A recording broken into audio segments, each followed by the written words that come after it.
Driving through this town is just like everywhere. We have had 4 police checkpoints. He knocked and opened the door. This is so stressful. Why?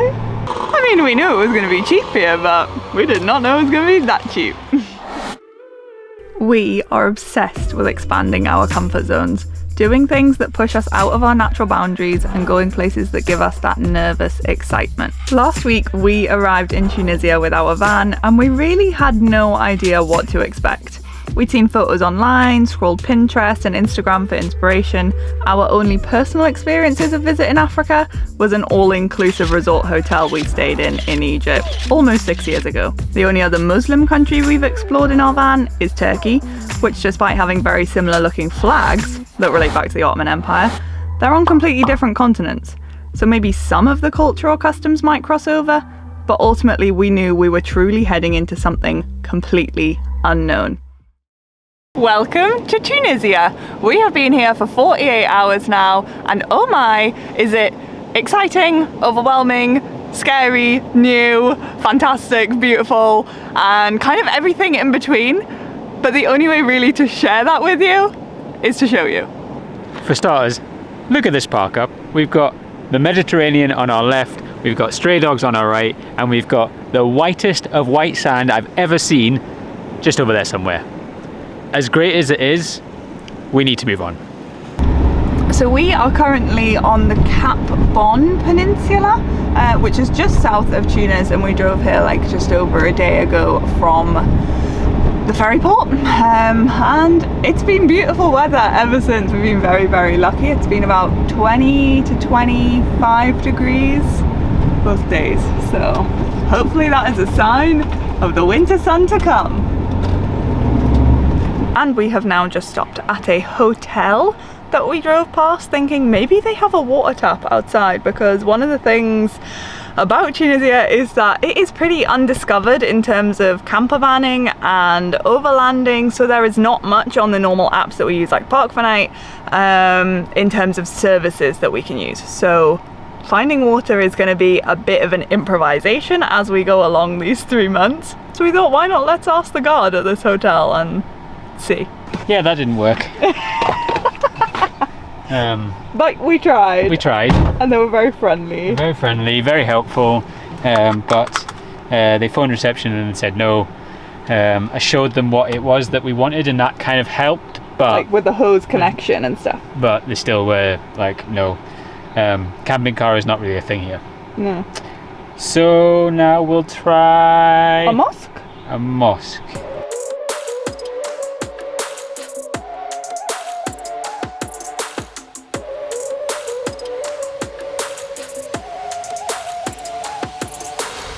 Right, next try, we stopped at a mosque and I went out and asked the old guy outside, vous avez de l'eau? And he pointed upstairs. So I really don't think we're gonna get the van upstairs in a mosque to fill up the tank. So next we're gonna try a petrol station and hope that maybe they're like Europe where you can fill up there as well. Fingers crossed.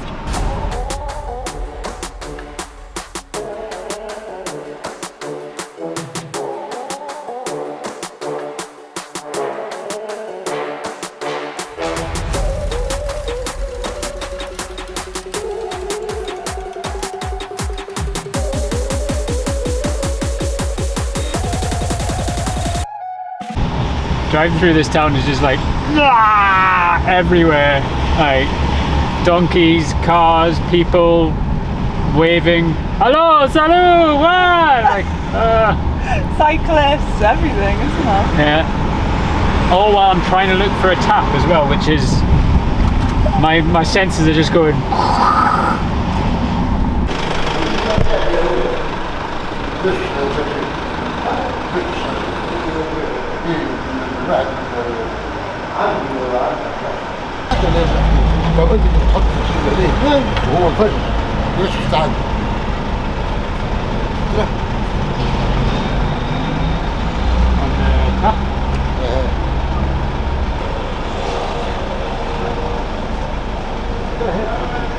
Okay, we found a petrol station. We asked the guy about water. He showed us around the back. and now there's like 2 other guys that are like coming to help Meeks with the hose. So we think we might be able to get water here. I think we'll definitely need to filter it, as we always do with all drinking water in whatever country, because we can't obviously guarantee the quality of it, but that is good news. Petrol stations for the win. This is so stressful. Why? Just like not speaking the language, trying to get water from a tap that's too big for our thing. Hose connection. Yeah.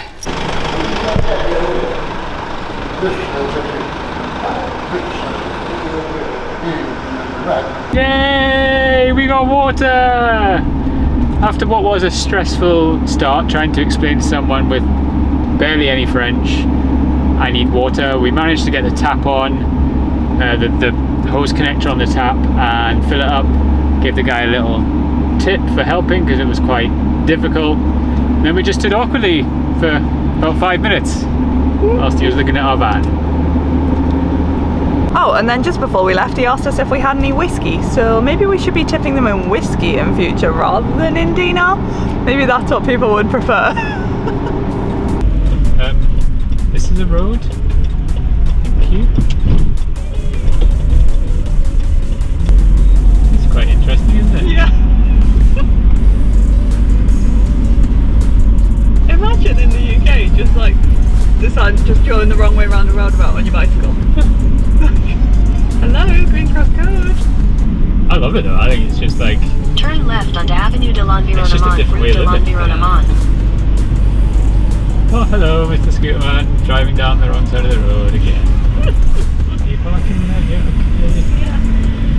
Look what we've just found at the side of the road. This is crazy. Ancient Necropolis. Loads of graves.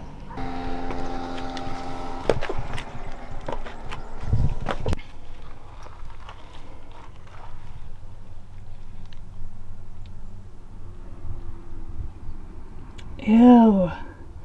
Obviously there's loads of litter in there now, but it would have been a dead body.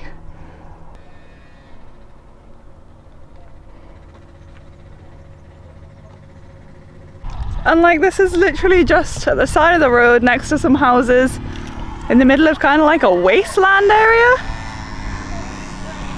Just completely abandoned. So bizarre. What a shame. Like, beautiful random necropolis and then the local dump. Unofficial. It's just madness.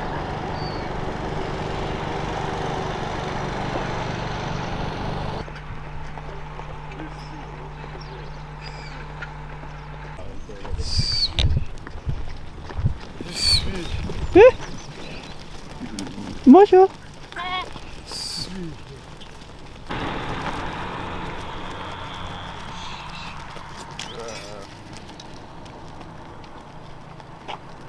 From what we know about Tunisia, it has such a rich history and so much in terms of like historical sites and archaeological sites that you can go and see.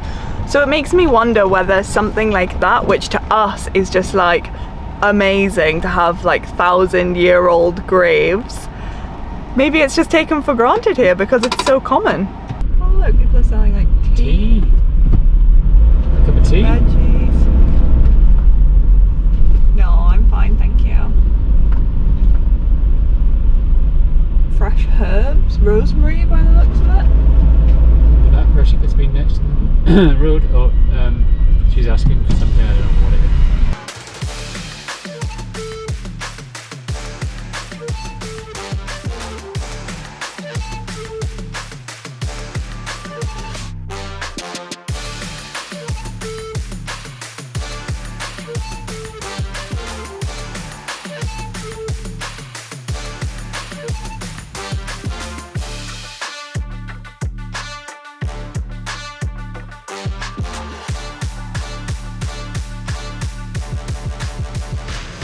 Okay guys, we have made it to Camping Jasmin in Nabeul. No idea if that's how you pronounce it, but that's where we are.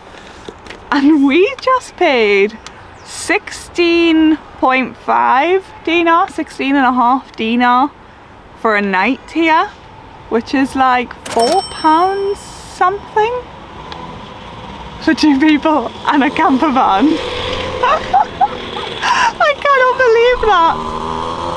I mean, we knew it was going to be cheap here, but we did not know it was going to be that cheap. Now we need some coffee because that drive was hectic. Oh guys, driving in Tunisia is something else, honestly. People cut you up, they don't indicate, they just merge without looking. There's people walking on the road, on the main road that is. There's people driving the wrong way up the other side, parked on roundabouts. Honestly, it's just manic. You start tense because you don't know what to expect, and then you just get worse and worse as the drive goes on, and then when you reach your destination you're like, oh, and you just melt into your chair because it's like a stressful experience. It really is. Good fun in a weird sort of sadistic kind of way, but be prepared for that if you come to Tunisia because it's just insane. So we are yet to go out for food since we have arrived in Tunisia. We are excited to, but also a little bit nervous because obviously being vegetarian, we're not really sure how easy it's going to be to find veggie food, but we're up for the challenge and we might try and tackle that later in this town. For now though, I'm making a little bit of a Tunisian inspired lunch. Yay. Veggie couscous. The staple food in this country, I think, is couscous.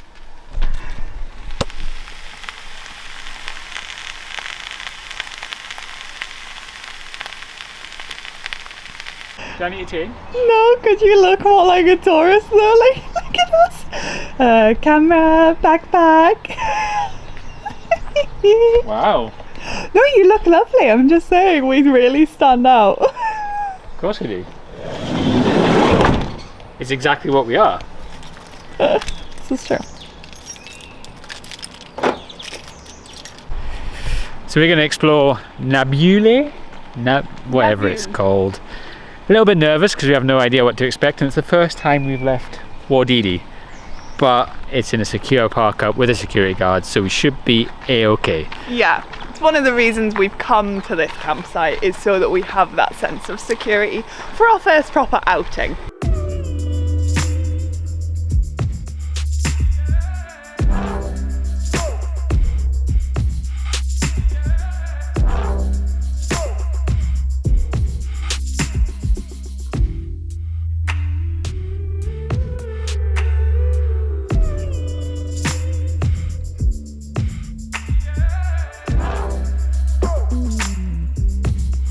So we have come out for a bit of an explore, just to explore the streets around the campsite, get our bearings, kind of immerse ourselves into the culture shock, I guess, so that when we actually do go out in bigger towns and cities, we are a little bit more prepared, knowing what local life is like.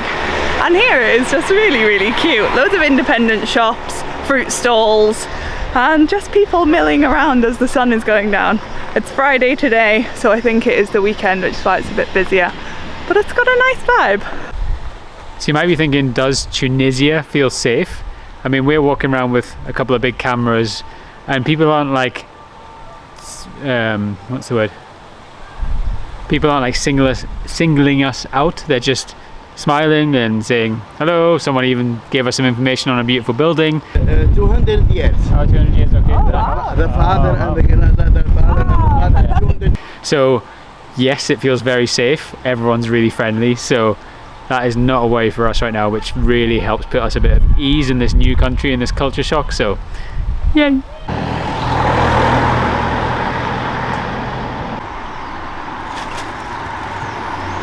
Now we do need to talk about rubbish because it's everywhere. Is it worse than other countries we visited with a rubbish problem? Maybe. Can we look past it? I think we're going to have to. There's no really getting around it. It's in nature spots, it's in cities, it's wherever you look, but there are pockets of beauty around the place. In the cities here, beautiful houses, beautiful nature, and beautiful people as well. So we are going to try and focus on that. Yes, the problem's here, but we don't want to show you rubbish for the rest of the vlog.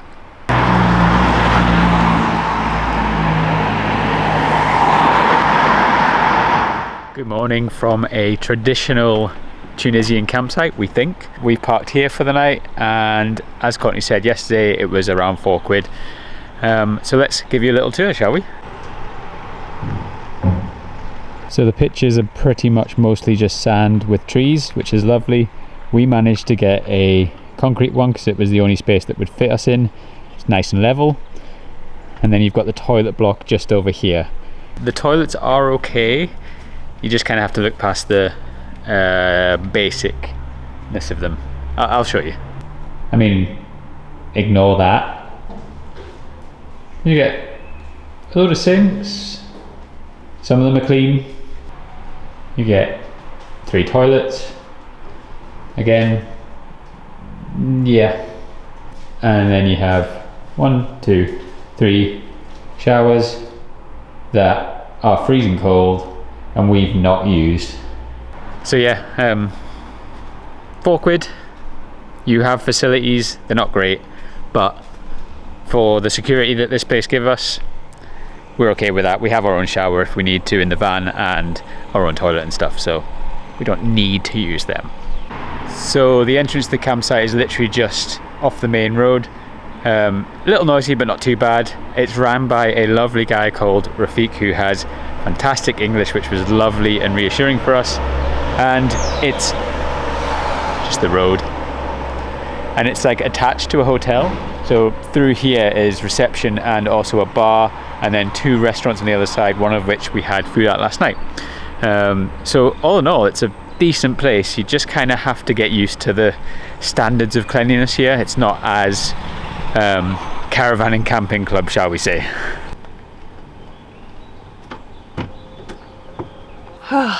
Well, we slept really, really peacefully here last night, and it was much needed, I'm not gonna lie, after 2 nights of anxiety and nervousness, partly because of being in a new country and not knowing what to expect, but also because of police.